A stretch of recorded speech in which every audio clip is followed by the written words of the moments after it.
question sur les réserves foncières pour empêcher la spéculation. Ça me paraît une excellente question. Effectivement, si on ne le fait pas, on va construire des infrastructures de transport utiles dans le cadre du Grand Paris, mais les personnes qui auraient pu en profiter parce qu'elles se rapprocheraient de leur lieu de travail, par exemple, eh bien, si elles sont chassées par la spéculation pour aller plus loin, finalement, elles iront plus vite, mais pour faire plus de distance. Donc, on n'aura rien gagné.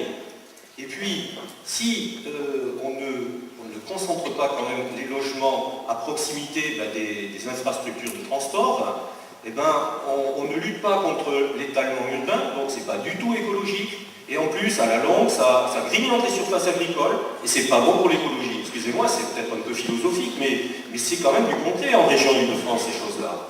Donc évidemment, il faut constituer des réserves foncières, et ces réserves foncières, en fait, on peut les financer par des emprunts à long terme à bas taux d'intérêt, et ce n'est qu'une avance que fait la collectivité, parce qu'ensuite, quand les maîtres d'ouvrage construisent, eh bien, ces avances sont remboursées, donc ce ne sont pas des dépenses du tout à fond perdu, mais en faisant ça, on prépare l'avenir et on maîtrise le coût du foncier et de l'immobilier dans notre commune, et c'est extrêmement important parce que, je l'ai dit tout à l'heure, ces coûts sont déjà très très élevés. Deuxième question que j'ai notée, c'est le projet concret de construction de crèches. Bien évidemment, ça rentre tout à fait dans ce que nous avons proposé.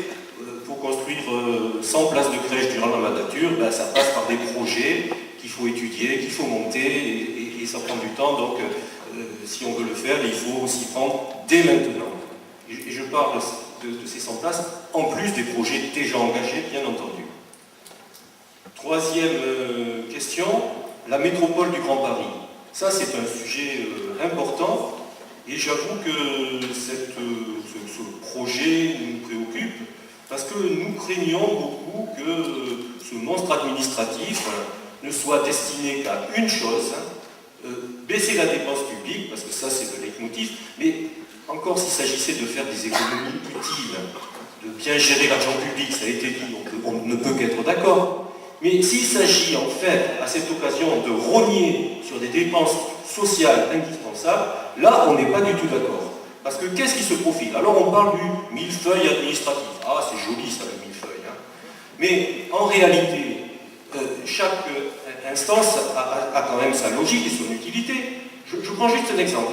Il est question, c'est pas dans la loi métropole, mais ça vient juste après, hein, comme un train qui en cache un autre. Il est question de supprimer le département du Val-de-Marne. Mais vous savez que le département du Val-de-Marne gère un budget de l'ordre, je ne vais pas dire de bêtises, mais de plusieurs centaines de millions de dépenses sociales. Je crois que c'est 1 milliard d'ailleurs, si je ne dis pas de bêtises. Voilà. Or, on ne peut pas, évidemment, tout ne va pas disparaître, mais on ne peut pas comme ça rayer d'un trait de plume des choses comme ça. Et puis, c'est un peu surréaliste de devoir bientôt voter pour des élus dans une communauté d'agglomération dont on ne sait pas s'ils iront jusqu'au bout de leur mandat. Enfin, ça nous paraît quand même un peu surréaliste, ça. Dernière question, sur quel poste faire des économies? Nous, on pense qu'il y a peut-être des choses, mais bon, j'ai plus le temps, alors je vais m'arrêter peut-être pour tout à l'heure.